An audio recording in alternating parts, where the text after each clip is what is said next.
Hello, everyone. This is Mike, aka Turbo Tango, and welcome to the 2024 Stuff of the Year stream, the SOTYs, as I dubbed them the first time in like 2021 or 2022, because it was a funny bit and then it stuck. Has it gotten more fancy and awardsy? Not really. I just kind of hang out and talk about things. Um, this is my award presenter jacket. It was a Christmas gift. I've been told that it is a shacket, right? Shirt and a jacket. It's dual class, which I appreciate. So the thing we're going to do here is I'm going to talk about what I got up to this year. I'm going to talk about things I really liked. I'm going to talk about some life things. And then I'm going to talk a little bit about stuff I'm excited for in 2025 and things that I'm hoping to do in 2025. So that is all of that. There's a bunch of categories because I kept coming up with ideas for fun categories. So let's go ahead and get started. We're going to start with a category that is sort of not an awards category. It's just the special award for the thing that dominated 2024 and changed my career trajectory. That's working on Daggerheart, right? I started working on Daggerheart in late 2023. And then the open beta was announced and initially released in March of 2024. And as part of that announcement, I got to share that I have been working on the game as one of the designers because it was announced with the beta release and I didn't have to sit on my hands anymore. And that was really good. This has absolutely changed my working life, right? Getting to work with the folks at Darrington Press has been really amazing and cool from a professional and creative standpoint. I've been designing games on my own, right? I put out The Only Logical Solution is Hijinks as a one-page RPG. I was working on the Genrenauts RPG, kind of developing that, playtesting it, kind of iterating and revising. And then the Candela Obscura Quick Start Guide came out. Right, and I made the video that some of you maybe have seen on this channel talking about that quick start.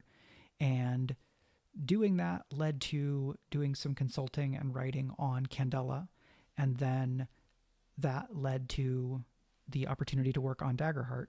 And since I started working on that toward the end of last year, it has been more or less the main thing I've been working on as a creative professional over the course of 2024. You can see here some lovely art from the various artists who created work for Daggerheart. All credits for these can be found and or referred to out from the Darrington Press website or at daggerheart.com. Don't go ahead to daggerheart.org. That is completely unrelated. Daggerheart.com. So this is a piece of art from Marauders of Windfall, the adventure for Daggerheart that I had the chance to be the lead designer on, working with Spencer Stark as an additional designer. And then we've got some key art here. This is the art for the Ribbit ancestry. Ribbit's the good little friends, just little guy, parentheses, gender neutral. So yeah, Daggerheart, I'm just making sure that I'm not missing my chat over here. No, okay, we're just hanging out. It's all good. So right, if somehow you are watching this and you don't know what Daggerheart is a heroic fantasy adventure role-playing game from Darrington Press, which is Critical Role's publishing games company. It is a game that is focused on kind of being narrative forward or kind of storytelling and collaboration focused. It uses 2 D12s. I don't have my D12s on here. They're right over here. These are bonus things from PAX Unplugged. So I'm going to hold these dice up and then hope that it doesn't destroy my focus too much. So right, 2 12-sided dice. These are 1 for hope, 1 for fear. When you face a challenge where the thing you're trying to do has like meaningful stakes, you take your dice, you roll them, you add those numbers together, plus or minus a bonus, and then you give that total and you say whether it was with hope or with fear based on which of the dice, hope or fear, rolled higher. And then if the dice come out with matched numbers, that's a critical. It's very good. So Daggerheart is a part of a very big and story tradition in tabletop role-playing games, right? Dungeons and Dragons is the big game. Lots of other companies have made fantasy adventure games, borrowing more or less from Dungeons and Dragons. Critical Role's history as a company is strongly associated with Dungeons and Dragons because their main campaigns have been playing 5th edition. Hello, QCG Aaron. Good to see you. It's funny to be streaming and talking to you here when we talk all the time on Discord, but like in this somehow I am slightly more official. But I'm also not talking to just you. This is a weirdness for which you are, I imagine, very familiar, though QCG doesn't do as much live streaming for very understandable reasons. So many things can go wrong when you're live streaming. So yeah, Daggerheart, in working on Daggerheart this year, I've also come to a much better understanding of like how much energy I can put into a project in a day, in a week, working on the same thing kind of consistently over a longer period of time when that thing is not me writing a new novel, right?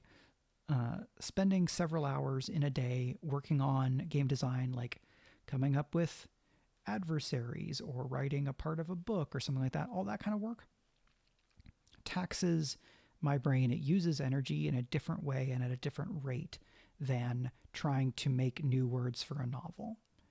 And so this year I spent a lot of time thinking about and reflecting on and trying to be attentive to how much energy I had, how I was using that energy in work, and then how much energy that left me to do other things, right? Working on the actual play show that I've been developing, where earlier I had hoped to launch it this year. Now the intent is to launch it next year, because I would rather kind of develop it to the place where I feel really good about it and wait, rather than kind of launch it underbaked and have to kind of finish figuring out what I want to do with the show once it has already started releasing. I spent a good chunk of this year working on a thing that was being shown in public but was not done yet, right, with the Daggerheart public beta. And there's a lot of upsides to that, but I am one person working on an actual play show, and a lot of things are different that way. So a big thing with Daggerheart, just from like a personal standpoint, is that there's a zillion more eyes on Daggerheart than basically anything else I've ever done, right? Because Critical Role is a very popular company. The Critical Role show is very popular. They have a cartoon on Amazon Prime, right, in The Legend of Vox Machina. And so there are just a bunch of people paying attention to Daggerheart. And so I had a lot more people scrutinizing things that I had worked on than I'd ever had before. And it was also very different because I was one of a larger number of designers working on the game, plus all of the art directors and producers and graphic designers and the artists and, a whole big team versus I wrote a novel. Then there are other people that work on it, right? Editor, copy editor, page proofer, layout artist, cover designer, cover artist. There is a team for putting out, fiction or nonfiction, but the degree to which I was actively collaborating over a longer period of time with other designers and other people at Darrington is just really different from what it takes and what the process is like writing a novel. So that was really illustrative. It was very fun, right? The biggest thing that I came away from working on Daggerheart was like, I really like doing this, right? It's not too super surprising given that I started playing tabletop role-playing games when I was like 8 or 9 or maybe 9 or 10. Let's call it that. And TTRPGs have been a notable part of my life for almost the whole time since I did my, graduate work, mostly focusing on tabletop role-playing games. But while I had gotten into doing game design, having it be the main thing I was working on was really different. And I went from having done a little bit of collaboration with some folks at Darrington for the material on Candela Obscura to working very closely with people kind of day in, day out, fitting into their workflow and kind of adjusting and arranging my life around this project. And I'm really happy with all the contributions that I got to make, and I'm very excited and super impatient for people to be able to see the final version of the game when it releases, currently listed at spring 2025. Because when the game is out, then I can talk about all the things that are in the game instead of just the latest version that was in the beta, plus the things that people have shown off at places like PAX Unplugged or the live show for Christmas earlier this month, or the update stream and things like that, right? Just being able to talk about the whole thing. I'm very excited. I expect to be running a lot of Daggerheart in 2025. So I'll probably come back to that a little bit, but let's move on to the other categories. As a reminder, if you have not attended a SOTYs before, these are not meant to be like big, serious, famous awards. These are me recognizing things that were important to my year, my life, and or that I thought were super cool. I would invite anybody who is granted one of these awards to reference it on their media page. And if you do, please let me know, because I will be delighted.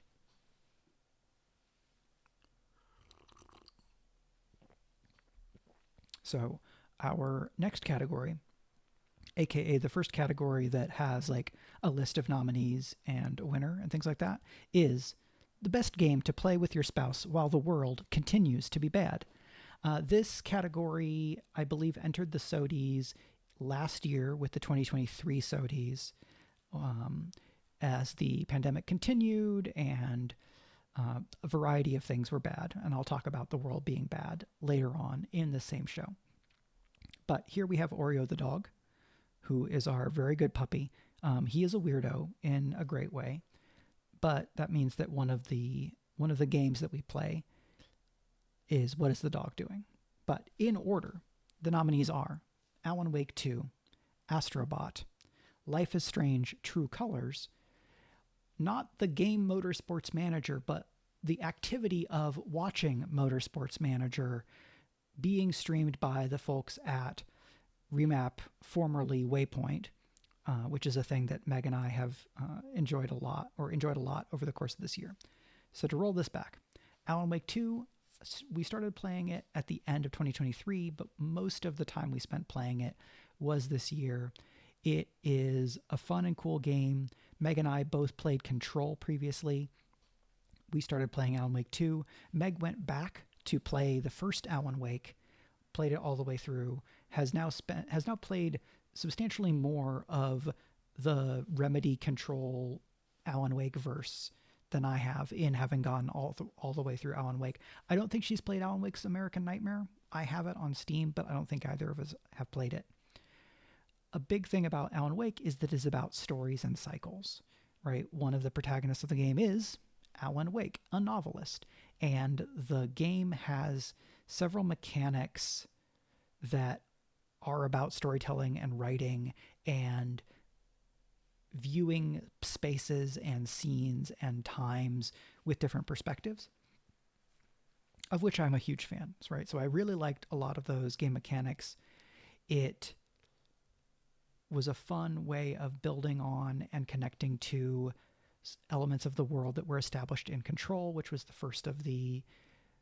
Because I didn't play the first Alan Wake game, right? I played Control, and then I played Alan Wake 2, and then I played a tiny bit of the first Alan Wake, but kind of stopped because it's old and janky enough that it was not what I was looking for at the time, even though I think there's probably really great storytelling in there as well, because it's Remedy, right? I did play Max Payne and Max Payne 2 years and years and years ago, and there is some connection because Max Payne is basically the template for a character who persists in the Alan Wake games, and then there is a continuity in visuals because Sam Lake, who is one of the leads at Remedy, lent his likeness to Alan Wake and then continues to lend his likeness in the to Max Payne. He lent his likeness to Max Payne, and then is also the likeness of a character in the Alan Wake games, because it's all very fun and twisty and interconnected. So big points for metafiction there. It was a game that both Meg and I could enjoy, and so we would pass the controller back and forth, mostly playing through the same save. But then Meg is much more inclined to replay games over and over, or at least replay games a couple of times than I am. So there's that. Astrobot, we just started playing on Christmas because it was one of the things that I asked for. So that was a gift. I started playing it because I'd heard really great things about it just as a joyful, fun, inventive platformer. And because both Meg and I had enjoyed playing Astro's Playroom, the pack-in game that you get just from getting a PlayStation 5. And so we've been playing Astrobot since then, really, really liking it.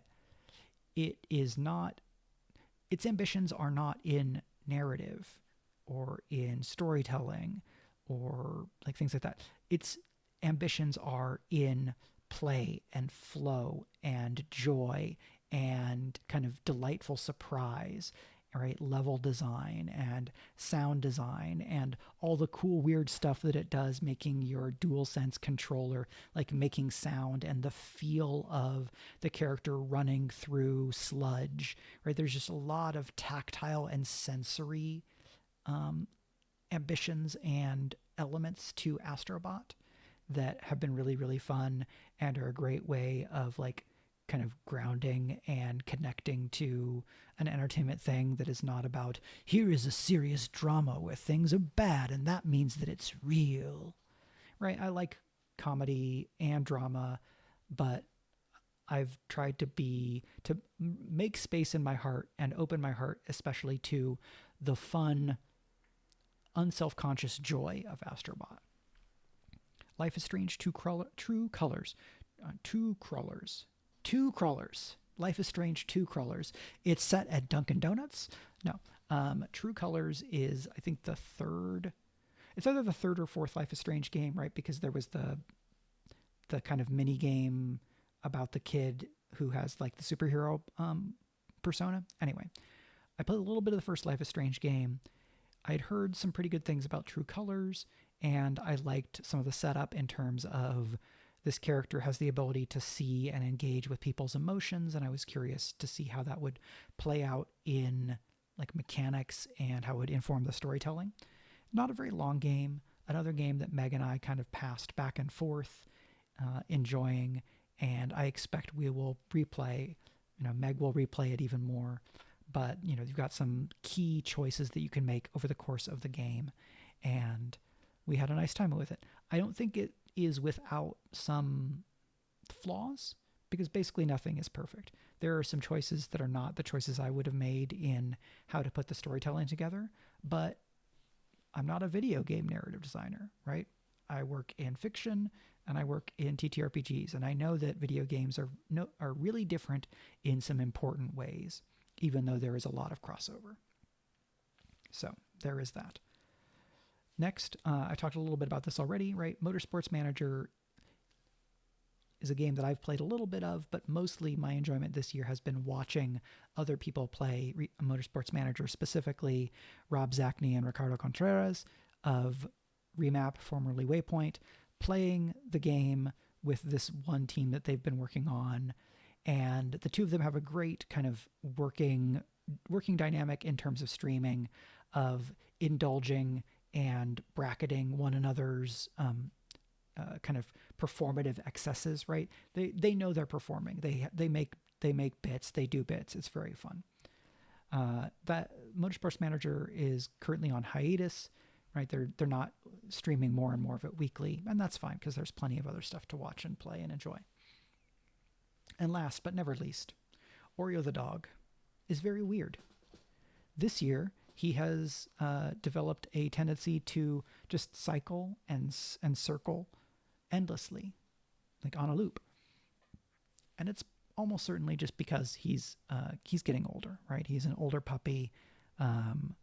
This is a thing that can happen with older dogs, right? Here and a little bit later, I'm going to talk about, aging for pets and kind of end of life questions for pets. So if you don't want to kind of hear about that just right now, come back in a couple minutes, and then I'll try to flag this again later when I'm talking about other stuff. So it doesn't seem like Oreo is super distressed. He's just more like he's confused or doesn't exactly know what to be doing. And so he'll just go in circles. And that can be a bit taxing or overstimulating for me from like a sensory standpoint, right? Because we have hardwood floors on the part of the apartment that he lives in. And so his nails just go tink, tink, tink, tink, tink. And so we've had to do some stuff to try to figure out how to let him be comfortable and let him wander around to a degree that like still gives him some freedom, but maybe try to help him be not as lost and to help me be not as overstimulated with kind of the results that has. Oreo does various other weird stuff that is like more traditionally amusing and or like beneficently confusing. But this year, What is the Dog Doing has started to include more of things that are old dog behaviors as opposed to he's just a cool, weird little guy. So we have the best game to play with your spouse while the world continues to be bad. And the SOTY goes to Alan Wake 2 from Remedy Entertainment. Here I want to specifically shout out the Night Springs expansion. Right, there's been 2 sets of DLC for Alan Wake 2, the Night Springs shorts and then the Lake House. Meg and I have started the Lake House, but we haven't finished it, which is funny because then the Lake House is really like more actively connected to Control. But the Night Springs shorts are zany and very silly in a way that I deeply love. And as I talked about earlier, it has this element of metafiction and storytelling as a form of liberation, but also storytelling is something that, is a way that a writer or a creator will struggle with their kind of the worst aspects of themselves, and how a challenged or a tormented creative process can be really emotionally taxing. So that is all very cool. I am very glad that Alan Wake 2 seems to have done well.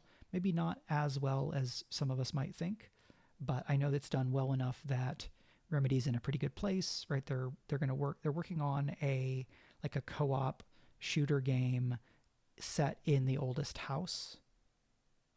That's going to be coming next year, I think, and that seems exciting. Right? Co-op shooter. And then you're going to have some access to the weird stuff that they have in the oldest house. I'm not a huge co-op shooter person, but I do really like this setting.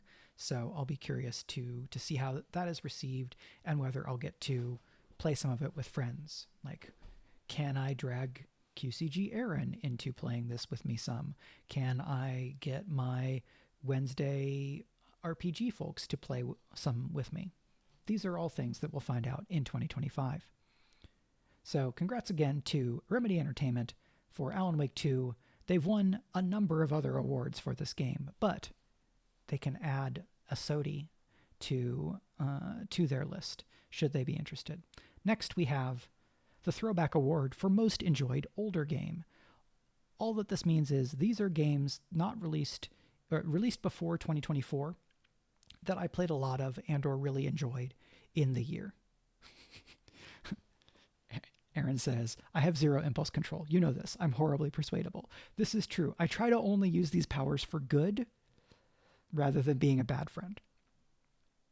So our nominees for Throwback Award are Astra's Playroom, mentioned previously, Life is Strange True Colors, also mentioned previously, and then I'm playing more Slay the Spire. This is a surprise to no one that knows my taste in video games. I thought it was appropriate that I mention it here because I keep playing Slay the Spire and I keep loving it. But also in, I guess, early mid-November, I started playing Persona 5 Royal after having pretty quickly and with great joy played and beat Metaphor Refantasio, which is also from Atlas, the studio that makes the Persona games. So I've talked a lot about Slay the Spire already. I don't know that I've played Slay the Spire on this stream as much as I have talked about Slay the Spire, because my first big Slay the Spire eras were before I was or not while I was really actively streaming. But I will talk about the game more, and Slay the Spire 2 is coming, and that's exciting. Persona 5 Royal is interestingly different from Metaphor ReFantazio because, right, it's a modern setting instead of a fantasy secondary world setting. The theme of you are thieves is really pronounced in a way that is distinct from how the combat and the like map or overworld combat works in Metaphor. So I went from the latest game by, right, this multi-studio set of designers, right? Because there's now a separate studio that did Metaphor, and then there's a studio that's doing Persona, right? In one developer, there are several studios. So there are already going to be some differences just from like genre things, but I'm really enjoying Royal. It has the challenge of you're playing teenagers, right? These characters are mostly 16, but then there's also romance. And the game has more than a couple of romantic or of characters who you can have a romantic relationship with who are like substantially over 20, which is like, that's a little weird on its own. And there's some other weirdness because, well, every country, every culture has its own ways of being really weird. And we have lots of them in the US across a variety of intersecting cultures.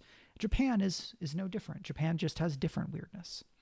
I am curious whether in the future you will be able to, I don't know, play a woman in as your lead in a Persona game, which has happened like once or twice. But there's been some comments from somebody high up in the studio that basically assert the idea that a teenage boy is the audience, and therefore the character must reflect them, and that because girls mature sooner / faster, parentheses, which is sociologically constructed to a large, if not entire degree. And so playing a teenage girl is not as appropriate because this hypothetical girl will already have matured more, maybe. It's very silly, but I think that there's a lot to enjoy in Persona 5 Royal. I had heard about Persona 5 and the Persona games from friends and, was actively playing video games when Persona 5 came out the first time and then when Royal came out. And I looked at those games and said, oh, this is not for me. These are too long. They take up too much time. But what I discovered in playing Metaphor is that pacing is not really overwhelming for me and is actually a good way, it can be a good way of kind of giving yourself chances to like take a pause or to think, oh, okay, well, I'm going to play a couple of days in the game and then I'm going to pause or stop there. I am glad to have played Persona 5 because I already had Void Heart Symphony by Mina McJanda, which is like very largely informed by Persona 5 as a game, as well as taking influence from some other things. But now having played the thing that's the big referent for Void Heart Symphony, I'm interested to going back to it because I ran it once for ArvCon a couple of years ago in the actual play with scientist fellows for the Damon Runyon Foundation. And because it was a one-shot, it was all very truncated, and I had a little bit of trouble wrapping my head around all of the different sets of moves in the game because it's a Power by the Apocalypse game, and I'd be curious to try to go back to it and see if I'm more comfortable with it now, having played a lot of the game that is its biggest influence. So that's all of those things. Slay the Spire, it continues to be a comfort game for me, right? I go back to it because I know it really well. I can kind of defrag my brain while playing it, / is a tool for regulation, right? It's uncertainty and iteration and variation, but within a very specific set of variables that I'm already pretty familiar with. And it requires some attention and problem solving, but is not so demanding that it's taxing, right? And so that's part of why Slay the Spire is great for me. So our winner for the Throwback Award for Most Enjoyed Older Game is, not too surprisingly, Persona 5 Royal. This is by P Studio at Atlas. I tried to find the studio names wherever I could to give more specific credit to the game. I think Persona 5 Royal is pretty great, right? It adds this character here. It adds a couple of other characters. I think that the supporting cast is mostly pretty great. I do think that this blonde, like, best friend character Ryuji is not as... I'm not as fond of him as I am of Stroll, the kind of blonde best friend guy character in Metaphor Refantasio. And I think a big part of that is just because I'm not 16 and I have less patience for teenage bullshit, right? Fictional teenage bullshit, easier to deal with. Dealing with it through the gloss of also then being kind of fantasy, metaverse, thief adventurers, gives me some distance from the more painful and pointed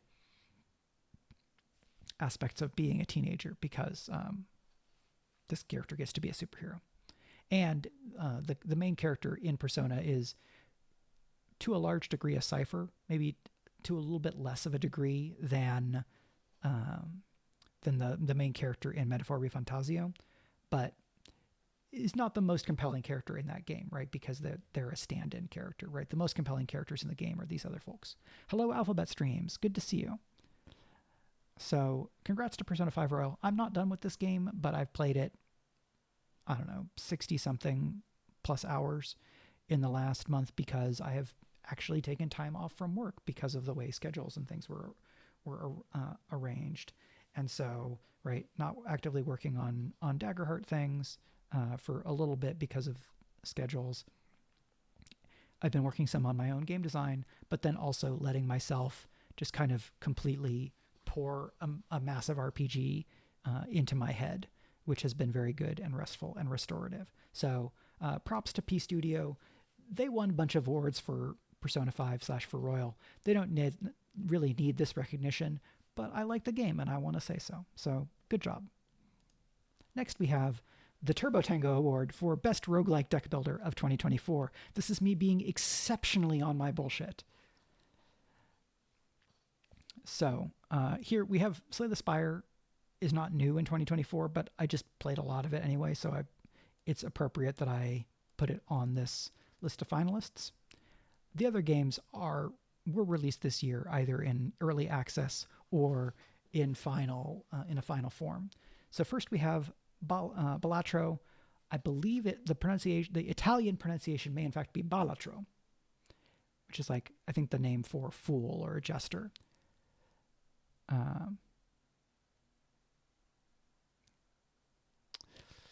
Roguelike deck builders, they're real good for anybody that played Magic or Pokemon or, early, like any TCGs. If you played those and have lapsed from playing them, either because they're expensive or because they, any number of other things, roguelike deck builders let you have some of that same fun, but you go, okay, here's $25 for this game. I don't know that Dungeons and Degenerate Gamblers is actually $25, but let's say that it is. I pay once, and then I get to do the deck building, card playing thing over and over and over and over and over and over again. And because these are all roguelike, right, they have a constrained chunk of time that they will take. They don't go on forever and ever and ever in most cases, right? You can do endless mode in Balatro, but the game will eventually beat you because it is merciless. So Balatro, for those that don't know, is a roguelike deck builder focused on the rules of poker, where you start, when you start playing the game, you have a 52-card deck that is a standard 52-card deck for poker. But then you can remove cards from your deck. You can add new cards. You can change the cards to be other cards in the deck, other suit or other rank. You can give them special abilities, right? They can become a gold card, where if you have it in your hand at the end of a blind, or like a round that you're playing, not a hand, but a round, then you get some money in the game that you spend on getting new cards, or you get special jokers, which give kind of universal rules changes to your run. And there's a bunch of different ways of shifting and breaking the game in a fun way, right? In any kind of deck builder, you have the expectation that you're going to break the rules of the game, and that's part of what the game wants you to do, right? It's going to say, here is a basic framework, and here is your starting deck. And then as you add cards or change things, you're going to start to see patterns and synergies. And to win, you're going to need to play into those. You're going to need to be flexible with what you're given, and you're going to need to be able to kind of create feedback loops and exploits to be able to face and overcome greater and greater dangers and challenges in the game. Balatro came out at the beginning of the year. It took off in a huge way. I'm so happy for the developer. It's like a one-person shop, right? The developer publishes as Local Thunk, and it has now gotten a mobile port. It's on Switch. It did tremendously well. It was nominated for Game of the Year at the Game Awards, right? The Keeleys. It did not win because, per previous discussions with Aaron and other friends, it's not that kind of game, right? Game of the Year at the Keeleys, I would be surprised if it went to an indie that small anytime in the next however many years. But that's mostly not irrelevant. Balatro is very popular. It doesn't need more accolades from me, but it's going to get them here and elsewhere. Dungeons and Degenerate Gamblers is similar to Balatro, but for blackjack. Surprisingly, it is not a quickly releasing Balatro alike. It was already in early access when Balatro came out, to my understanding, as told to me from the developer of Balatro. But this game, it still does the roguelike deck builder thing, but you start with a smaller deck because you're playing blackjack. Blackjack is not a game that I have as much experience with or affection for. I really like that it has the personas for the people that you're going up against, and it has some really cool intertextuality where it will have cards from other games that it's referencing, right? There are Slay the Spire cards in Dungeons and Degenerate Gamblers. And so it's got a great sense of comedy. I've played a good bit of it. I would be very happy to play a bunch more of it. But it was big and notable for my roguelike deck builder experiences of the year. So here it is. Dimensionals is a game that's in early access right now. Dimensionals is a very like Saturday morning cartoon kind of science fiction-y thing where you have a group of 3 characters as your party. Each character has their own powers, and it's sort of a deck builder. It's not really super technically a deck builder, but I lump it in with those because of the way that it kind of manifests its roguelikeness, right? You have your Metroidvania kinds of roguelikes, or you might have your action-y kinds of roguelikes, like something like Hades or Binding of Isaac.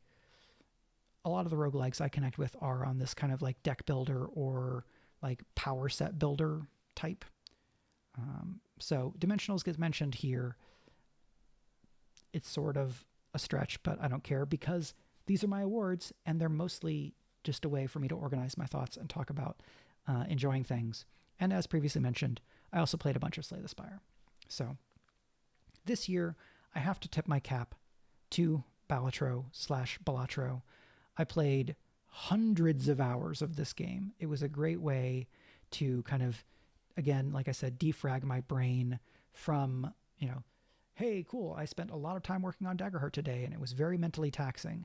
And now I'm just going to like chill out on the treadmill and goes do do do do do do do do because there's just one song in Balatro, and just like chill out and decompress. And the game has been absolutely great for that. I got it on mobile, which was maybe not the best idea for being able to get things done, but it is nice to just be able to dip in, goof around with it a bit, and then move on with my day. So congrats to Local Thunk. I'm very happy to add my accolade on top of your giant mountain of accolades. I wish you all the best. You seem to be pretty opposed to people doing shitty, exploitative things with your game, and I hope that that continues, in that you avoid shitty exploitation uses of your games. And I look forward to what you're doing next. No rush. It's all good. There's plenty of games. Live your life. Next, we have the special award for Fun Video Game of 2024. This is not a Game of the Year award. It is a game I really liked because a lot of these games are great and amazing in a variety of ways. And I do, in fact, have some trepidation and some reservations about like a set of awards where then there is the most important one, right? Here's your genre awards, and then this one is just most bestest.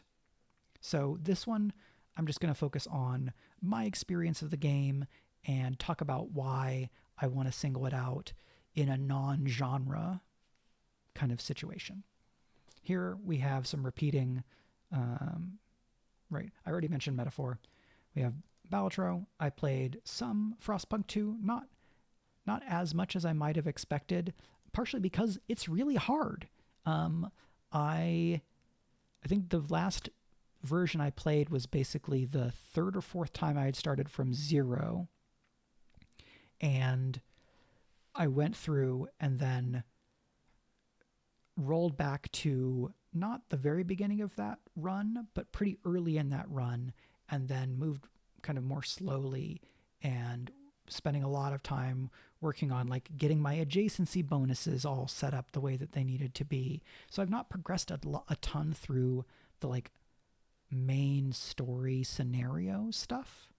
So I know there's more ahead of me, but in games like Frostpunk, when you get like spikes of difficulty, sometimes the way that it creates frustration is not what I'm looking for in the game, and that frustration is sustained long enough that it's like, why am I doing this to myself? I could be doing other things that I would enjoy more.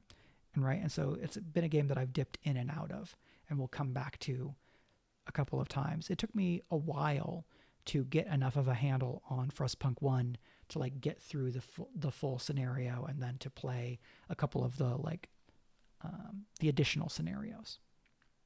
But it's very cool. I give them a lot of props for not just making the same game but more, right? There's some pretty fundamental changes both in mechanics and in scale in Frostpunk 2 in terms of the size of the population you're dealing with and how you're interacting with the setting and things like that.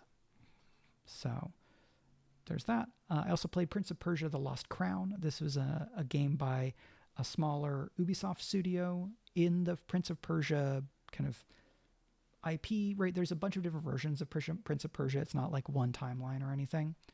This version is a Metroidvania, right? So exploration and action oriented. It's got really crisp, tight combat, fun, different traversal, great various biomes.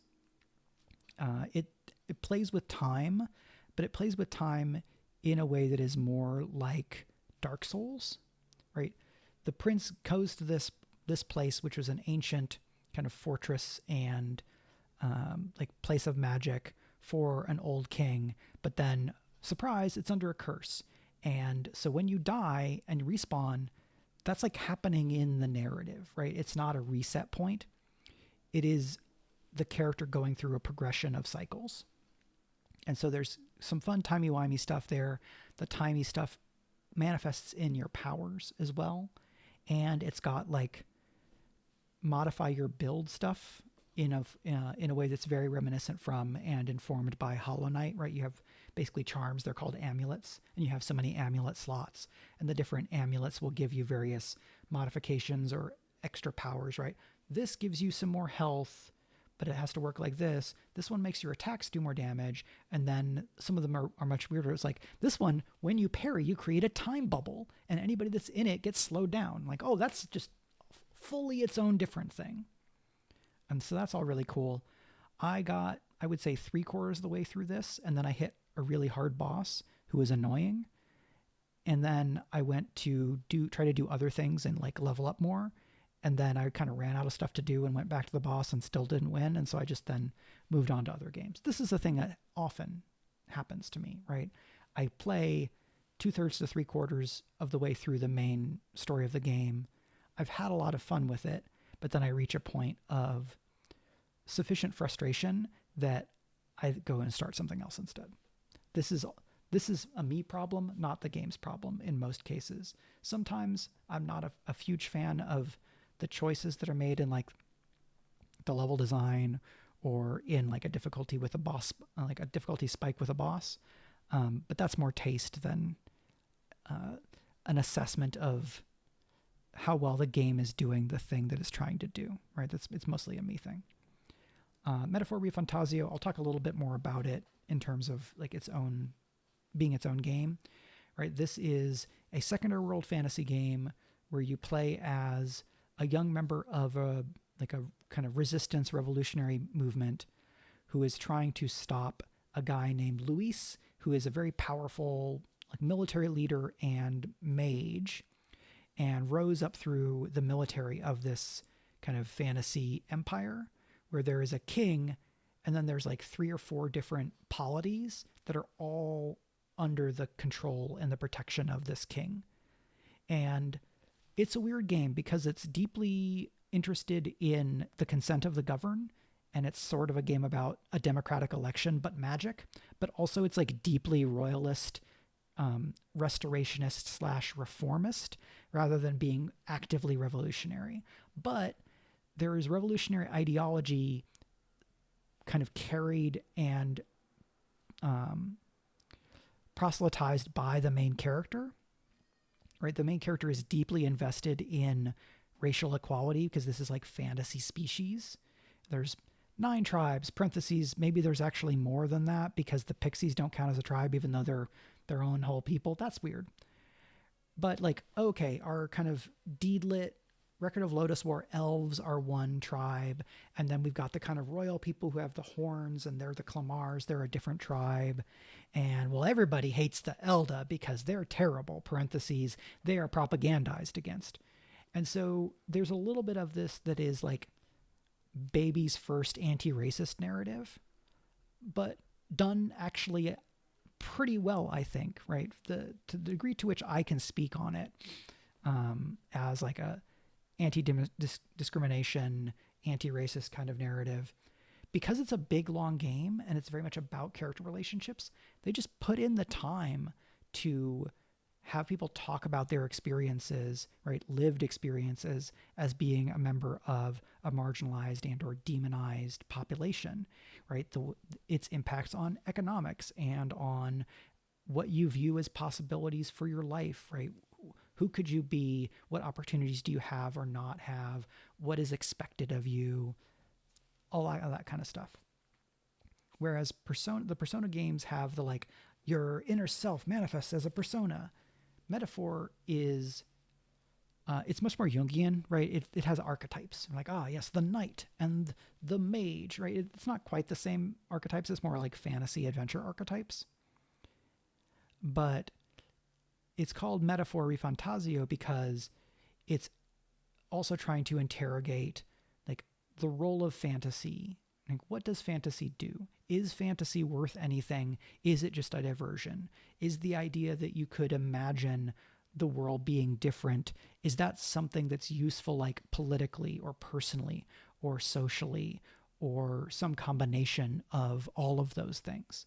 And this is obviously something I'm very invested in, being a fantasy writer, right? Somebody who is active as a creator in the genres of fantasy and science fiction. I think the game mostly does a pretty good job of interrogating that. It's not the most sophisticated narrative about fiction and storytelling, but it does like genuinely try to do something with that and make it matter to the characters. And again, it's a big, long game, and so it has a little bit of breathing room to do it. And it is very hopeful in a way that does not seem demobilizingly naive. But it also doesn't shy away from how hard things can be and how bad things can be for people that are a part of a marginalized population within a nation or within a polity, within an empire. And this game came out in the middle of October, right? Atlas knew they were putting a game out into a market where a huge part of the world was going to be looking toward the US to see what's going to happen with the presidential election. And then that motherfucker won again. And so the game really hits differently, right? I started playing it before the election happened and kept playing it and finished it after.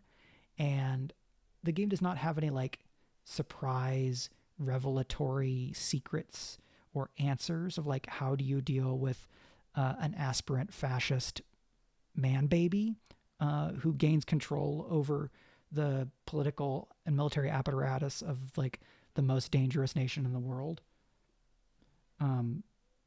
But there's some room for catharsis in that, right?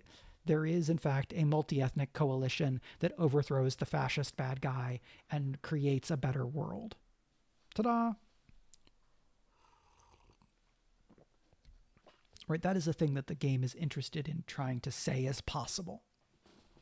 Even if it's, right, it's within a world where you can access kingly archetypes and then turn into like a big magic construct person and shoot fireballs at people, right? This is not a grounded narrative, but again, this is metaphor, right? It's trying to use the language of fantasy to make some arguments about people's relationships to each other, their relationships to how power is constructed, how tradition is expressed and reified, and the degree to which a lot of these systems exist because people believe they cannot be changed, and that part of what is required in changing them is believing that they can be changed, right? As in, and is in asserting that these are specific choices and constructs of social reality rather than being just the way that things have to be, the way that things always are,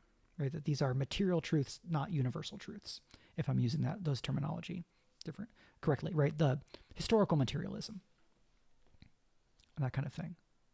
So I talked a lot about metaphor, and therefore it may not be a surprise that it is the winner of my special award for fun video game of 2024.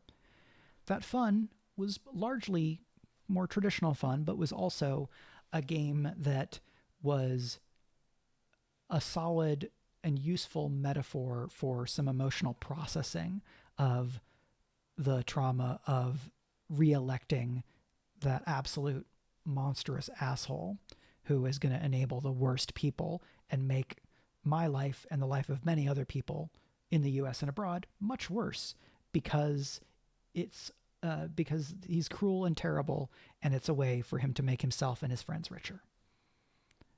In this game, Luigi would be welcomed as a hero by these protagonists, right? In fantasy, we have to kill the evil king. That's just a thing that's in the story. In the US, we exist within a system where almost all the levers of power are held by the king equivalents, and so then they demonize the person who attempts to get rid of mass murderers, even if the mass murderers in that situation are doing it with paperwork and neglect and like active neglect, rather than by doing like a giant meteor swarm spell that kills a bunch of people on a battlefield, right? So props to Studio Zero, which is this new studio within Atlas. From what I've heard, there may be like a beefy DLC for Metaphor, or maybe they're just going to start working on another game. I would be curious to see what a Metaphor series looks like, right? Not Metaphor ReFantazio 2, but Metaphor some other name.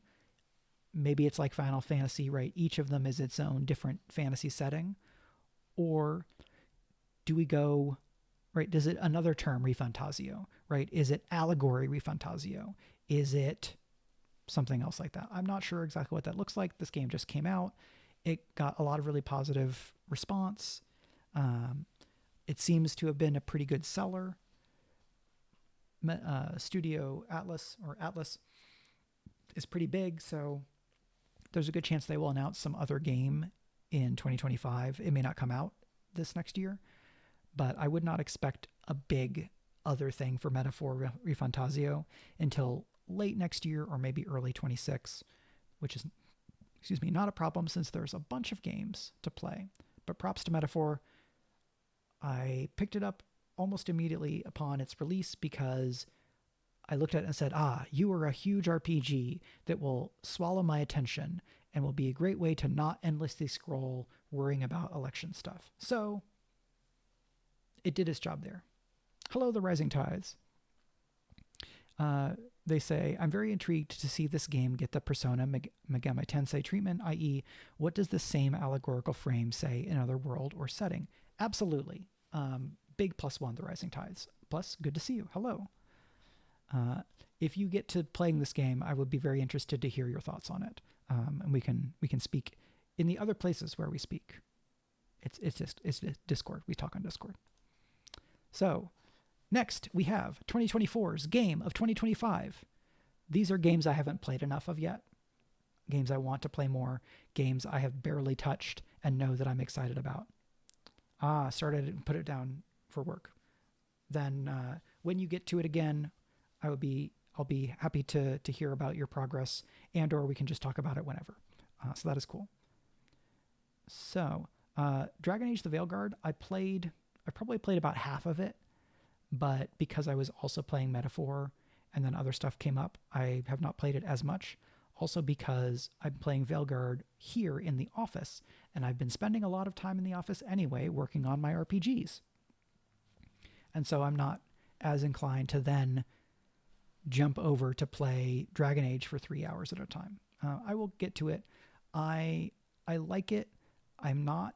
I think I may end up liking Inquisition more than I like Veilguard, but I think there's a lot of cool stuff in Veilguard, and I like a lot of the characters, and the art style is totally fine by me because I've been playing Dragon Age since the beginning. The art style changes every game, right? There is no one look for Dragon Age, which is also very sensible because this franchise is now 16 years old, and has had several video games, comics, live action and animated series, fiction, a role-playing game, and so on, right? It has solidly become a multimedia thing. So I want to get back to that. Let's jump to the top. Arco is probably the least known of these games. Arco is a kind of fantasy historical-ish game that is a tactical combat game with real-time elements where you play as members of a Central American inspired or like Mexican inspired indigenous people dealing with a imperialist colonial move or conquest or expedition, right? I've only played about an hour or so of the game. This game is focusing on the idea of like guilt and the use of violence and when is violence justified, in what circumstances, when you're fighting against kind of existential level threats in terms of like colonialism or imperialism. The art is, it's pixel art, but like it is pixel art and a very cool version of pixel art. The storytelling seems very ambitious, and I've liked what I've seen of it so far. I already bought the game, played an hour, or two of it. I definitely want to get back to it. What I've heard from the dev is that it's maybe not performed or kind of caught on as much as they might hope. So one of the things that I want to do is give the game a more solid shake and then continue talking about it if it remains as interesting as I've found it so far, just to kind of get more people to check it out, maybe give that team a little bit more of an economic base to move forward on. Since as the video game industry continues to just hollow itself out because the people with all the power and the spoons in this case are the executives and investors going, yeah, here's a studio. Let's just destroy everything about this and then create shareholder value. Oh, they can't make any more games because we've destroyed them. Tax write-off. Oh, you made a really great game that was both financially and critically successful. Crunch, tax write-off. Right? There's no logic. There's no meritocracy in this industry. Maybe it's just more flagrant than in others. But with that rot at the top, it's easier and easier to divide divide my eggs and put them in a bunch more different baskets, right? To check out Arco, to check out Tactical Breach Wizards, to go play Balatro, to get excited that Supergiant is making Hades 2, right? Because I loved Hades 1, right? This is a preview.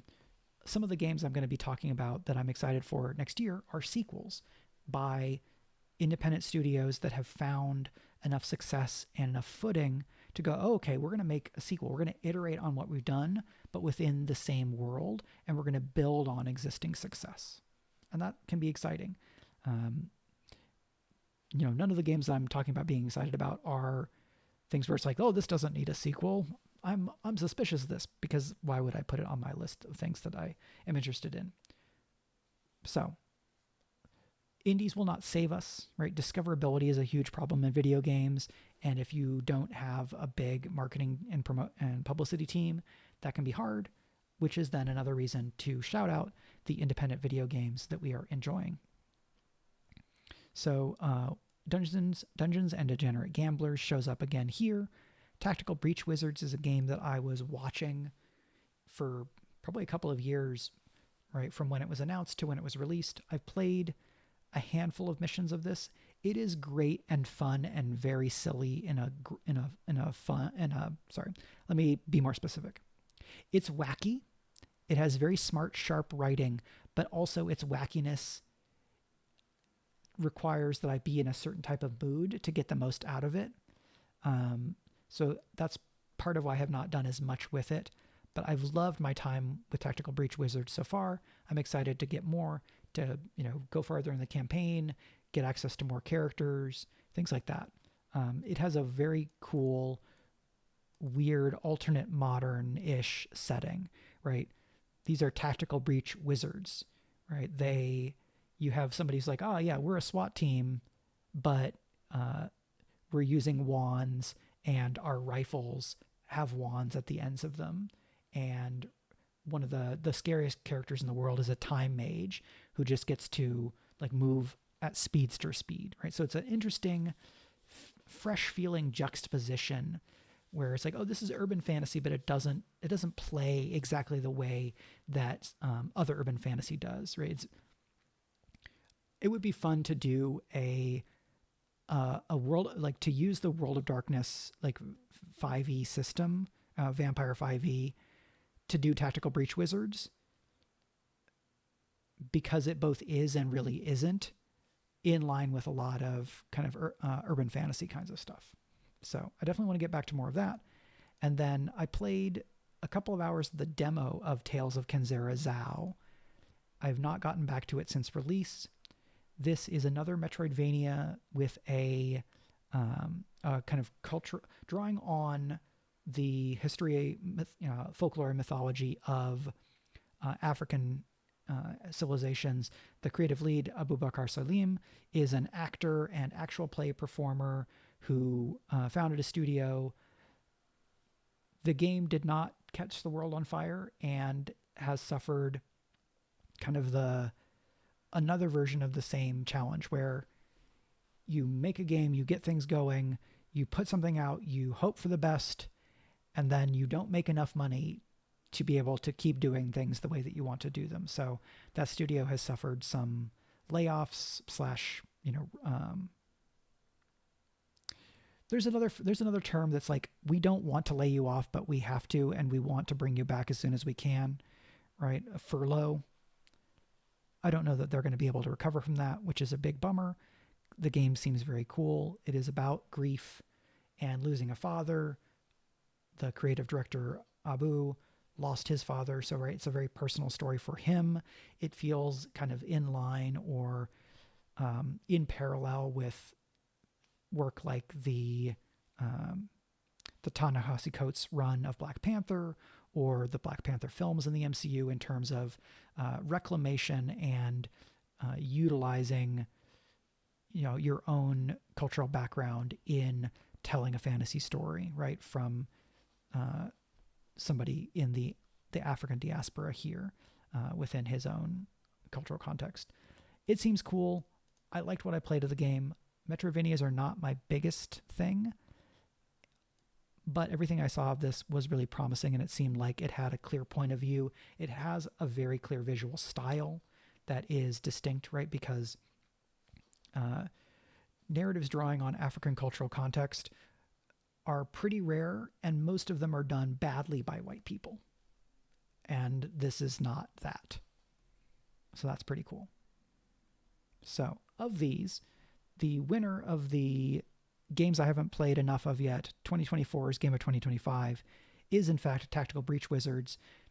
A lot because I have spent enough time with it to know that I'm really excited, and I was anticipating it for a long time, but there's a lot of it left that I haven't gotten to, whereas Dragon Age Inquisition is more a game that I know I want to finish.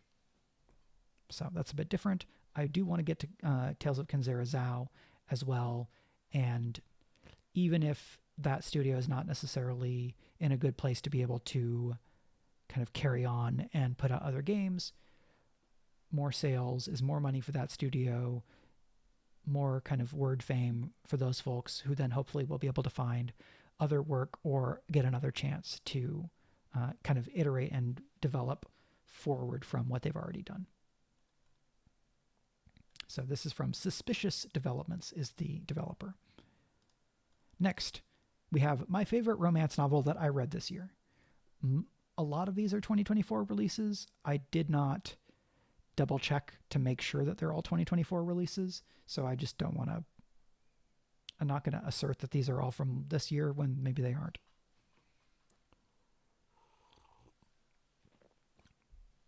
So I'm going to go through these a little bit more quickly so that I have some time at the end.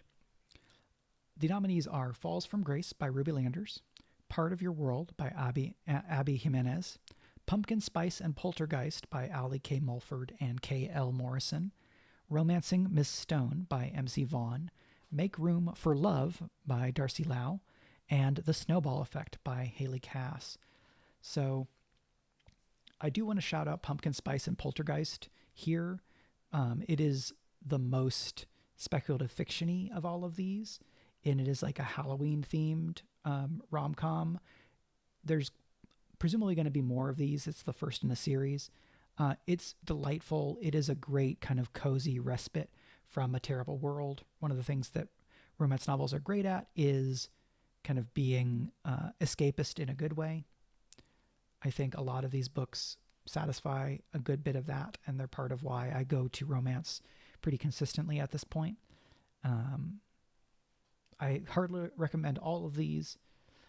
My specific accolades are going to go to Make Room for Love by Darcy Lau for a couple reasons. One big one is that a major plot line for one of the leads is that she is a grad student trying to organize the grad students at her university, right? So there's a whole unionization plot that is central to this book, and they are unionizing because of like low wages and high living costs and burnout and overwork, right? So this is a romance novel that creates a world where, you know, love can bloom, but love and these characters' relationships to each other and their ability to survive are like very actively being threatened by economic precarity and kind of capitalist exploitation. As QCG Aaron says, labor organizing subplot is cheat mode for a Mike Ward show.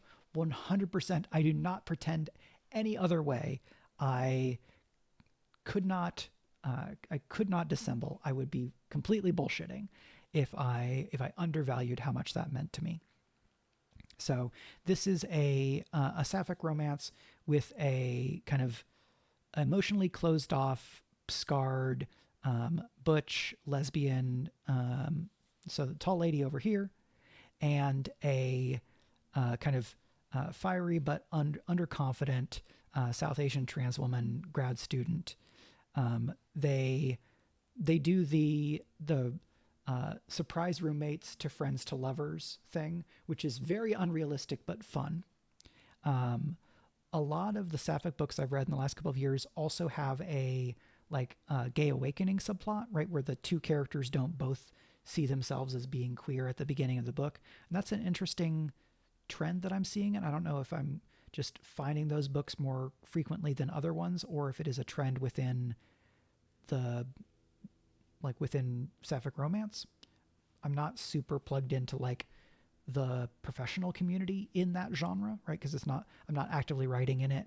Slash, I started a novel in that space, but did not finish it, and have not done a lot of connecting professionally with folks there. But I liked all of these books. I definitely want to especially shout out Make Room for Love. I hope that there will be more in either this setting or in some of the same vein from Lau in the future. But in the meantime, go read those books. This one was especially fun for me specifically. Next, we have my favorite TTRPG show of 2024. Rather than giving an award for like favorite TTRPG itself of the year, because that was too hard, or certainly too hard to do anything other than my year was mostly Daggerheart. Daggerheart's the most important TTRPG of the year for me, even though it's not officially out until next year. Right? That's not as important, not as interesting or easy a conversation for me to have as talking about all these other shows, because several of these are quite new. Right? Talk of the Table from Many-Sided Media is only about a year old.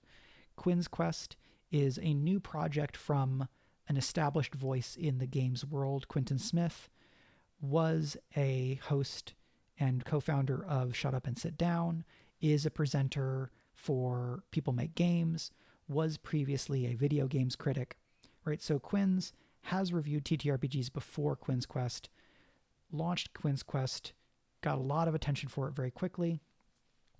Quinn's Quest uses a similar formula to Shut Up and Sit Down, which is we're going to do reviews, but we're also going to make it fun and engaging and do skits and goofs. So Quinn's Quest came out earlier this year, got a lot of attention, a lot of support right away because of Quinn's track record. I've been a patron basically since the day that I learned about the show's existence. I've been very happy with all those extras. It's been very fun to watch all of those reviews. I have agreed with many of them in some ways, and I've disagreed with some of them in some ways, which I found very useful, right? If I have a reviewer that I agree with 100% of the time, that's not as interesting for conversation, even if it is interesting for like finding and buying books that I maybe will have a good time playing. But if you have not checked out Quinn's Quest, I would recommend you do so. If you've enjoyed what you've seen, I think that the stuff you can get as a Patreon backer is a great addition to and complement to all of that, especially if you are a GM, because there's great GM tips there. Talk of the Table is an interview show, mostly interview and discussion from the people at Many-Sided Media who do My First Dungeon. I got into My First Dungeon in the last year or so, and then have been listening to Talk of the Table basically since the start. They interview game designers, actual play creators, and other people in the TTRPG space, right? So they go back and forth between design focus, actual play focus, stuff that's kind of both. And part of why this show has meant a lot to me this year is that the Many-Sided Media Discord also has a dedicated channel for Talk of the Table, which has been a great kind of professional discussion space. So there's the whole question of like professionalization, and the idea of being a professional is about certification. I don't give a fuck about that stuff. People that make actual play and think a lot about actual play and want to talk about actual play are on that channel, and I'm in those discussions, and they've been great. That's the thing I want to say about that. So Talk of the Table has been very cool. I've enjoyed Quinn's Quest. Yes, Indeed is Thomas Manuel's mostly interview, sometimes kind of more discussion or like audio essay show. He has a bunch of different segments, but there's been really good conversations there, right? When Quinn's Quest launches, Quinn's went and did an interview on Yes Indeed, and when stuff like this happens and I can listen to 3 or 4 different interviews that one person does across a variety of shows, it's then fun to see where there is overlap and repetition, and then where different interviewers can draw new things out from a creator or a presenter, which is then fun and interesting for me as someone who has done interviewing for a show, right? I did that on Speculate. I hope to do interviewing in the future, whether that's on a podcast or just at conventions or something like that. And then the others on this nominee list are Three Black Halflings. This is a show that does both interviews and kind of their own discussions and actual play. So this is Jasper William Cartwright, Jeremy Cobb, and Olivia Kennedy are the three principals. They are the three black halflings currently that you can see in this lovely logo that they have. And I've liked stuff from each of their different modes, right? The interview mode, just them hanging out, discussion mode, and the actual play that they've done, right? The show speaks specifically from the perspective of Black people in the TTRPG space. They often mostly focus on kind of D&D, but have been expanding their horizons, as many shows have since the start of last year with the OGL bullshit. And it's great to make sure to like check in on how they're feeling about things and getting to discover new to me creators that they bring on for interviews and things like that. And then we have Reckless A Talk, which is a like a subcast in Reckless Attack, which is a mostly D&D focused actual play show. Reckless A Talk is their interview show. I'd found Reckless Attack through Reckless A Talk. I have mostly not listened to the actual play because I'm not as interested in most D&D actual plays. This is mostly me not saying anything about their show in specific, and more just a question of what I am more interested in most of the time. But I really liked a lot of these interviews, and I have gone on a few of the hosts' like productivity streams that he's done, like of him on Twitch, and had a nice time chatting with him there. So props to that. I think that the creator's name is Nathan. I apologize if your name is not Nathan. You're probably not watching, and that's fine. We've not interacted that much. So lots of cool TTRPG shows. It's fun to see that there's growth in the space, right? We also have venues like Rascal News, where there's some analysis of actual play and discussion of kind of news and stuff that's going on in the industry. Rascal also has a podcast now that's like every other week or, a couple times a month. And so that's been enjoyable as well. That just started much more recently, so it didn't make this list, not because of lack of quality, but more because these other shows are shows that have been throughout more of the year, and I've listened to kind of more over time, versus this is a new thing to me because it's a fairly new show and I really like it. Definitely go and support Rascal News if you're in a position to be able to add a venue to the list of journalistic outlets that you're able to financially support. And if you're not, they have some news that's then just free on their site, and you don't need to be a paid subscriber to go and read it. So there's some stuff and some ways to get some more TTRPG and tabletop games news. But of these shows, the one I want to give a special shout out to is Talk of the Table from Many Sided Media. I've had the chance to hang out a couple times and chat with Brian and Elliot, who are two of the four kind of founders, owners of Many Sided Media. I have not gotten the chance to talk with the other two, just because the timing has not worked out at the various events that I've been to or that they've been to. I've been really impressed with what Many Sided Media has done in terms of developing and refining what they are trying to do in the TTRPG world, right? They make actual play. They have this interview and discussion show. This year, they also crowdfunded Bitcherton, which is an improvised audio drama, somewhat informed by, but not actually actual play. Right? They did not play a game while they were doing it, but they come as performers who have done actual play, and a lot of their guests are also people who have done actual play.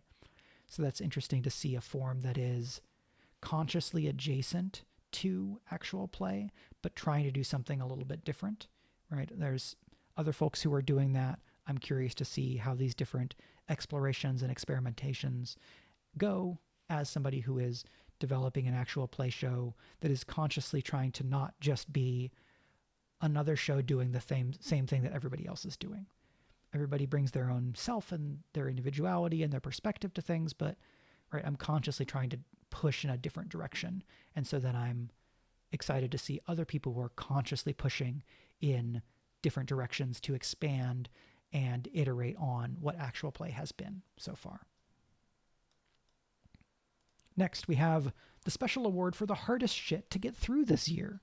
So again, so here's a content note for contemporary and U.S. and global politics, cultural transphobia as a weapon of fascism, bad shit in the publishing industry, including generative AI / algorithmic slop, discussion of aging and ailing pets, right? This is all the heavy stuff. So if you don't want to kind of dwell on the heavy stuff for a little while or right now, that's fine. For this, I would say come back in maybe 15 minutes or just turn the audio off and look for the next, look for this set of slides, right? When we're on this set of slides, I won't be talking about the politics shit anymore, right? Because I'll have moved on. So back to here. Keeping an Oreo around the house to watch it age. That would be a very different art project, but no. Oreo the dog, our little corgi mix, possibly cattle dog. He's white with black spots. He's very cute. So I don't know that I necessarily want to unpack every one of these. Some of these I've already talked about, right? With the election and Oreo getting older, the publishing industry being trash fire is not just about like big five companies being like, yes, we're going to embrace open AI, and like the fact that it seems very, very likely based on all the evidence that I have that OpenAI just like has trained ChatGPT on 5, maybe 6 or 7 of my books, and don't think that there's anything wrong with that. They in fact assert that, well, they can't have a business model unless they're able to steal from people and have access to all the sum total of all human knowledge as expressed on the internet, legally or illegally, because otherwise they just can't have a business, right? They get to assert that their right to be a business is universal and fundamental, and that also that they need billions and billions of more dollars just because. And yet they persist, right? And then Meta's like, we're going to create fake people to go on our social networks because we're really bad at managing them, and we need to drive engagement to sell our ads, right? Lots of shit's a mess. The publishing industry is no exception. There are particular and acute bullshitteries in the publishing industry right now. They all suck. The escalating transphobia thing is mostly it's a Trump thing. It's, the resurgence of global fascism and far-right bullshittery. It's treating trans people as a wedge issue, right? Depersonalization, dehumanization, taking edge cases of trans people just trying to live and turning them into boogeymen to scare mostly quote unquote nice white liberal cis women. Not just, but mostly, right? It's the wedge of trying to remove the T from LGBT. And all that shit sucks. And while I am not at the very front of the list of people who are directly targeted and harmed by that, I'm not that many rows back in it. And I have a lot of friends who are right up against the shit that is happening and stand to be in more and more and more peril as this next presidency happens and escalates. Yeah, right. And as Alphabet Stream says, like making up cases that don't actually exist to then enforce normativity, right? Transphobia is part and parcel with misogyny, which is then used as a way of reaffirming and reinforcing fascism, right? Here are the only ways that it is acceptable to be maleness, virile violent, certain type of heterosexual maleness is the only good actual gender, unless you are a good housewife, cis woman. That's also fine, but it's not as good as being a man, right? That's the fascism shit in terms of gender. I don't want to dwell on it too much because almost anybody who's watching it probably knows. And if you don't, there are a number of lovely YouTube creators who you can investigate, you can go to, and we'll talk about this. Jesse Gender, ContraPoints, those are some folks to start with. So all that shit sucks, and it's hard to deal with. Part of why I spent a lot of time playing very large RPGs over the course of the last quarter of this year. There was a 2-week period where daylight savings time ended, and so my seasonal effective not having as much energy kicked in. The election happened, and Oreo entered the endless tinking phase, right? Started having this behavior where he would be restless and go around and around and around. It would last from 60 minutes to 90 minutes to 3 hours. And all of that happened within about 2 weeks of each other. And that was really tough. And so in that time, I played a lot of RPGs where I could just check out. Yes, right. There are some, as some people are being specifically targeted and demonized, sometimes people rally around those folks, and those folks do receive a spotlight in at least partially a positive way. And so I would be happy to see Iman Khalif. Apologies, I don't know for sure the right way to pronounce that name, and so I'm acknowledging that I'm getting it wrong, and I'm going to say sorry. Hoping that some folks are able to turn bad stuff into better stuff, right? If they get targeted by shitheads, that other people then come to their aid. The better version would be to just be able to live our lives and be supported and validated. But until we stomp out fascism again, like shitheads are going to be shitty. And so we're going to need backup and solidarity and mutual aid and all of those things. In many ways, we're back in 2016 again. Some are harder than they were. Some are easier than they were. We know more about how to deal with shit, but also some shit is worse. So there we are. Part of the year-end holidays were tough because we had my parents and sister and my parents' dog and Oreo and Meg and me all in a not very large apartment. And that was just, I love them all dearly, but it's too many people and one too many dogs for that amount of space, right? It's not a lot of space for Oreo. And then another dog who is more active and younger and then wants to play with Oreo when Oreo is mostly like, I'm an old dog, I just want to hang out and sleep a lot. And then tink and pace for a couple of hours most days. Some of that was rough, more than worth it in getting to see all of them.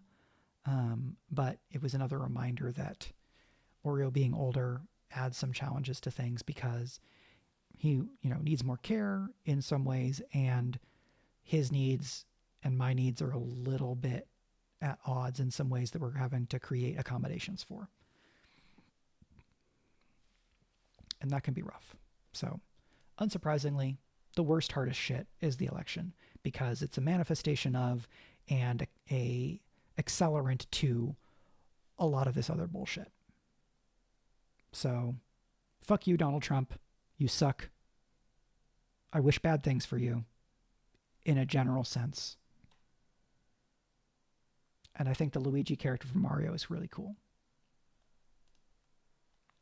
So next, moving on from the scary, heavy stuff to happier things that I'm really excited about. There are games. Games keep happening. That's great. I am excited for many 2025 RPGs.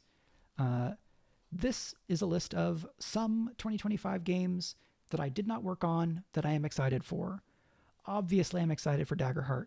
I've talked about this already. It would be unfair to any of these games to include it in this category, so I'm not. Just take for granted that I'm really hyped for Daggerheart, and I hope that I will get to play it with and or run it for many of you who are watching, who are friends and colleagues that I already know. Hello, Forgotten Saves.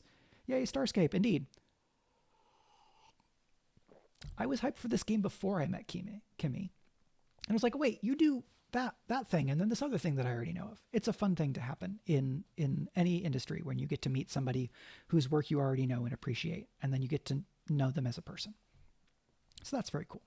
So I'm going to go through these a little bit quicker because we're coming up on 4:45, and I have a Zoom chat or I have a Skype chat with a friend tonight, and I have a call at 6 that I need to do. So I need to save some voice. So apologies if I give short shrift to any of these. It's not because I don't think they're cool. It's just because I've already been going for 90 minutes. So, yeah, if you like a thing and then you meet somebody and they suck, that is a really huge bummer. So, 2025 games. Not all of these. Some of these may not come out in 2025. These are guesses by me, right? So don't hold anybody to what I'm saying here, right? Because I don't work at any of these places. I have no professional involvement in any of the games on this list. The Between is a Victorian investigative horror kind of. Penny Dreadful is framed as a big touchstone for The Between. It is a game using the drawn by Brindlewood system of like kind of emergent mysteries that are like really improvisational in a way that's interesting and different. This comes from Brindlewood Bay. The Between, I believe, was actually started first, and then Jason Cordova said, "Oh, this is really big. I need to figure out the investigation system in a smaller game," and then went and made Brindlewood Bay, and Brindlewood Bay blew up in a huge way, and now he's returning to The Between. This had a crowdfunder. That one did really well. It's supporting several books. I believe we're going to get at least the new main book next year, so I'm hyped for that. Cordova has been talking about things that he thinks are interesting and distinct about the game on Blue Sky, and I followed those threads, and they seem all really cool. I have looked a little bit at the earliest edition of The Between that was sold, but not really gotten to play it, and it seems like it's kind of getting expanded and further developed, and that is very cool. Castles in the Air is a game being published by Story Brewers RPG, but not designed by Haley and V, who are the kind of principals at Story Brewers. Castles in the Air is like, it references like Little Women, right? It's a game that is about playing characters as kids and then returning to them as adults, and it's very much about like expectations of you and society and like a sense of kind of historical drama within a certain slice of history, which is not a slice of history I'm super well versed in, but I was really impressed by all the other Story Brewers RPGs that I've gotten to play. And so they've earned the benefit of the doubt from me. If they have faith in this game, I'm happy to give it a shot. I back this. I'm interested in getting to play it. That's about as much as I know. But I would rather it be good than bad, because why not have more good games in the world, right? Draw Steel is one of a number of new fantasy adventure games, right? This is from MCDM, which is a company founded by Matt Colville, who kind of developed a following on YouTube doing DM advice. Draw Steel advertises itself as tactical, cinematic, heroic fantasy. It seems to be drawing really heavily on that tactical side, right? Drawing influence from D&D 4th edition. And my hope is that Draw Steel will find a cool audience of people who are excited about that more kind of crunchy maps and minis like version of the fantasy adventure genre in TTRPGs, and that people will find and get excited about Daggerheart, because I don't know that when each of those two games is being the most itself, they have much overlap. I think they're trying to do different things based on everything I hear about Draw Steel and what I know from working on Daggerheart. So I want them to be able to coexist. I would rather they both succeed.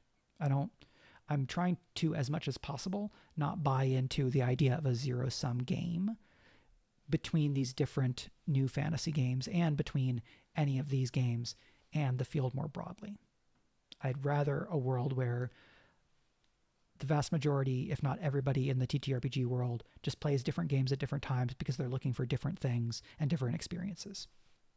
That's how I've been for decades, and it served me very well. Hollows is, I think the pitch was like Bloodborne meets Hunt Showdown with like a couple of other things in there, right? This is, you are Victorian-ish monster hunters who go into Netherrealm, like pocket dimensions that are the like metastasization of the corruption and bad desires within a person that then becomes a nightmare realm and is influencing the world around them. And this is like the huge majority of the game is focused on boss fights, big set piece boss fights, where your position is always already in relation to the big monster. And so this is from Rowan, Rook, and Deckard. I've liked Heart and Spire, right? Reading those games, both of those games, is hugely inspirational and evocative. I've gotten to play Heart once. I'd love to play either of those games more. Hollows feels like it's a really honed in, specific kind of game, right? We're trying to do this kind of thing, and it's really zoomed in. And that's cool because I hope they will be able to deliver that experience. And then we'll get all of that intensity of, this game is really about this one thing. Boom, all in on that. So this was also crowdfunded. There's a lot of TTRPGs are crowdfunded at this point. Whether that's wholly a good or not is a different conversation. Kids in Capes is another Kids in X or Kids on X game, right? Kids on bikes, kids on ships, kids on brooms. This is Kids on in Capes, superheroes. We have Masks: A New Generation. That's a different system. This is a different design team.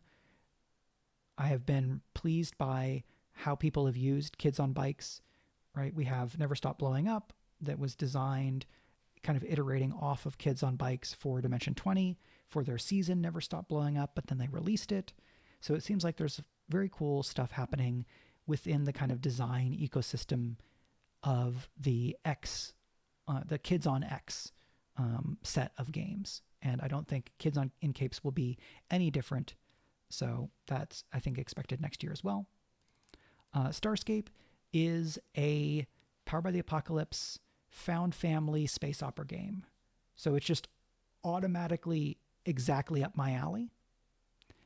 And then, as kind of intimated in talking with Forgotten Saves, I got to meet the designer, Kimmy Hughes, at Big Bad Con, not this year, but the previous year. We had a nice time hanging out. She's great. And I dug what I've seen of Starscape, and some of the folks at QCG have already done a Starscape series that I hear good things about. And so I'm hyped for that. There are too many games to play, and that's a good thing. And last, this is all alphabetical anyway. There's a Tomb Raider RPG that's in development. And that seems weird, except I'm really, really hyped about it because Ray Najati is the lead designer, and I love his work, right? Apocalypse Keys, Once More Into the Void, right? Ray is really good at designing games in a way that facilitates creating and connecting with really emotional storytelling. And Brandon O'Brien is working on this as well, right? Brandon is a good friend who I co-hosted Speculate with for a number of years, right? So I'm hyped for Brandon to have work.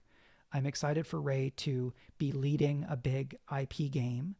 And I believe that there may be a play test of the Tomb Raider game, Tomb Raider Shadows of Truth, in 2025. It might even crowdfund next year. And that would be really cool. I hope that I get to play it with Brandon. Right? Because I would love to kind of get to experience their perspective on the game through play, right? I'm very glad to hear that you had fun with Apocalypse Keys, Prince Justin. That was absolutely also my experience playing it for Speculate in the Pitman Sculpture. All right, so those are all these games. All of these are winners in that, let's see, I backed all of these on crowdfunding, and this one hasn't come to crowdfunding yet. And if it does, I will back it unless something goes terribly wrong. Right, so all of these are winners. I'm hyped for all of them. I want to specifically shout out The Between because it's developed a great visual style, and honestly, because I had a great chat with Wes, who's been working on stuff for The Between when I was at PAX Unplugged at the beginning of the month, and talking with Wes got me more excited about this as well. And knowing somebody who's involved with it then gets me excited to either get to play in a game that Wes is running or be able to tap Wes to like talk about the game. And because I already like stuff that's sort of in this space, right? I contributed to Candela Obscura. There's some, I think, adjacency and overlap in what The Between is trying to do and what Candela Obscura is trying to do. I'm very excited about the kind of the spokes of expanding and developing PBTA design that seem to be in the game, right? Both in the Carved from Brindlewood mystery system, also in the like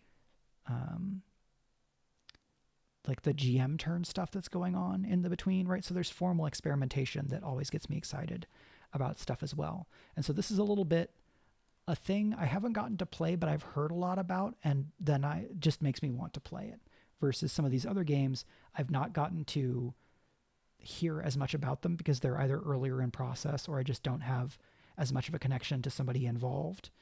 Or in the case of Tomb Raider, I have not bugged Brandon to tell me a bunch of things because it's early enough in the process that I don't want to like pry.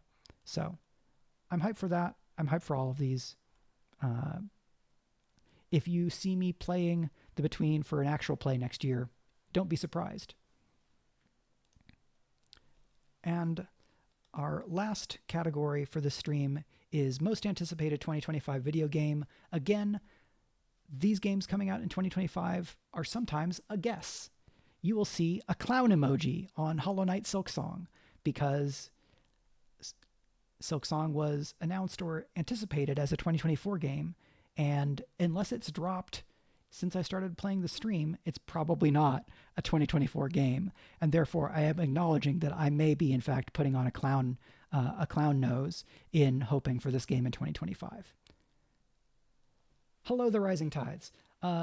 As mentioned earlier, I am excited to get to play Tomb Raider with you at some point when we can do that thing, and I hope it goes well for you professionally and as a thing that you get to enjoy as well.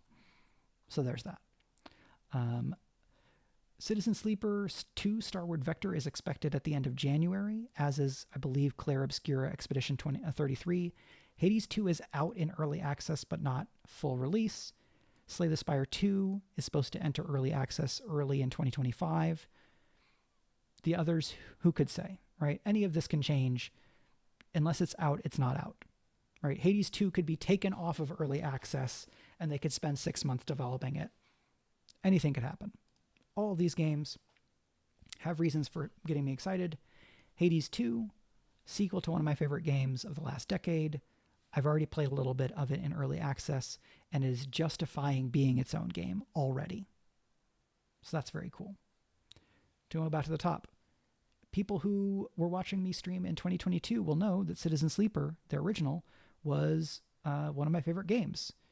It has the requisite labor subplot that QCG Aaron alluded to earlier, right? Because it is about gig work and bodies and precarity and community and how terrible capitalism is. Citizen Sleeper 2 had a demo out that I played a little bit of just to kind of get a taste, and then I told myself to stop because I wanted to wait and enjoy the whole game together.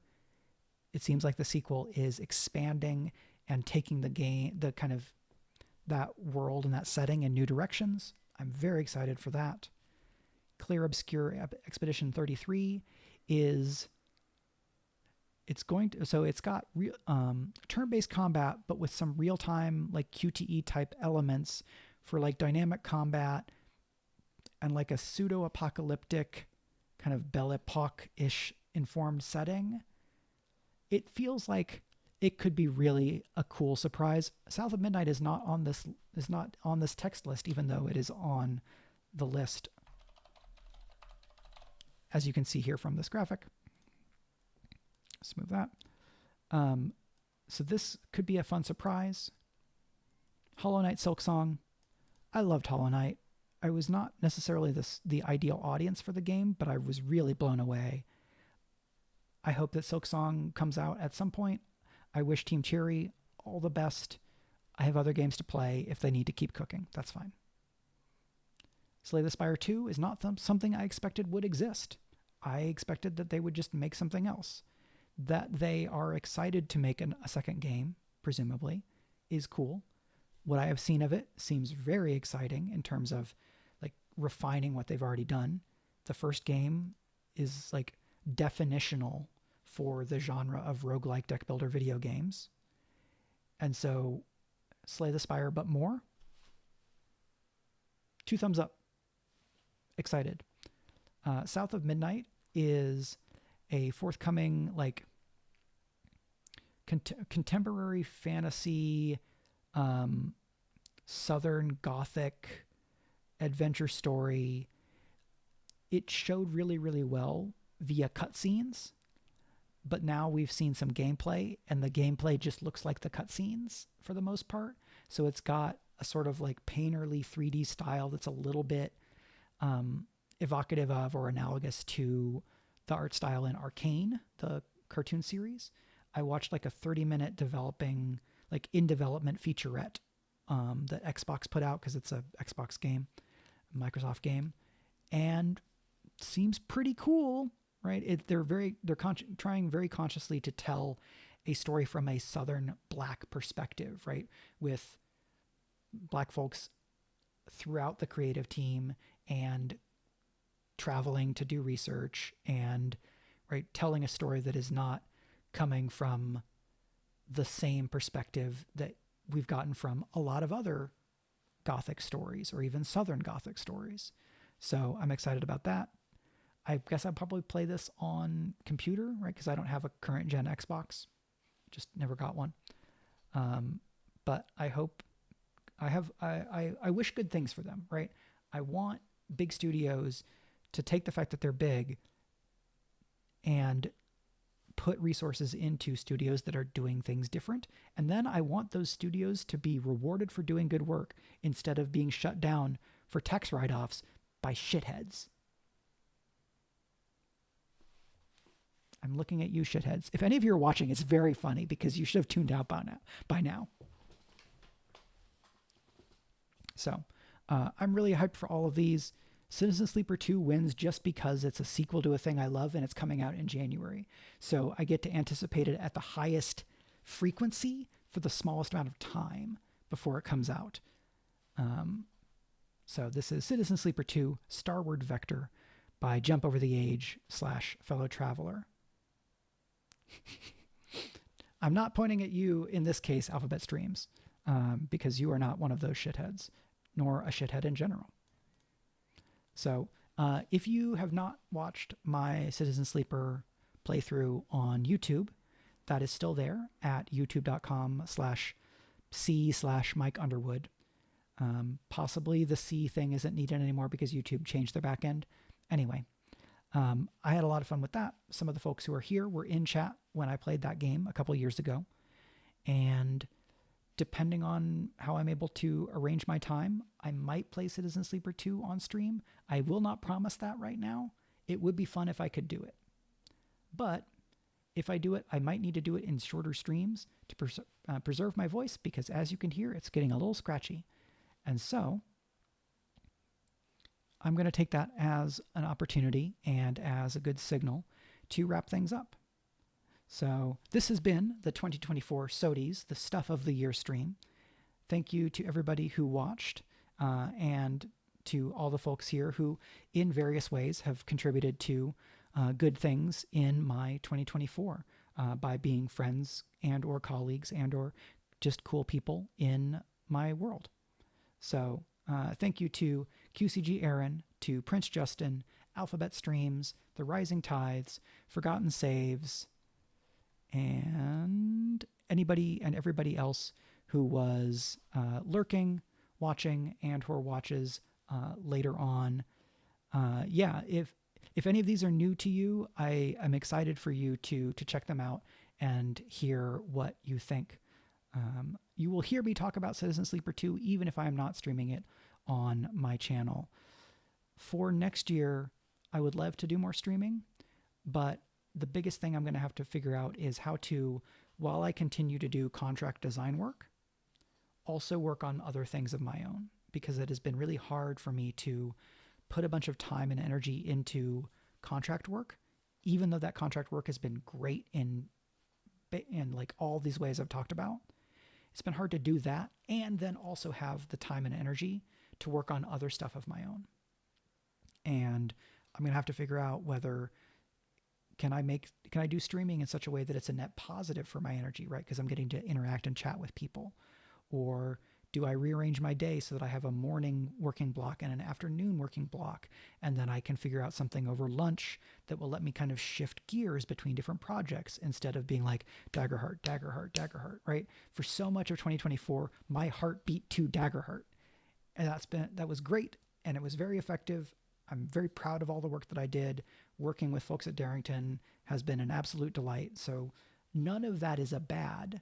It's just a question of, can I do that and other things at the same time? So that's what I'm going to be spending a lot of time and energy figuring out, because I want to do the actual play show I mentioned.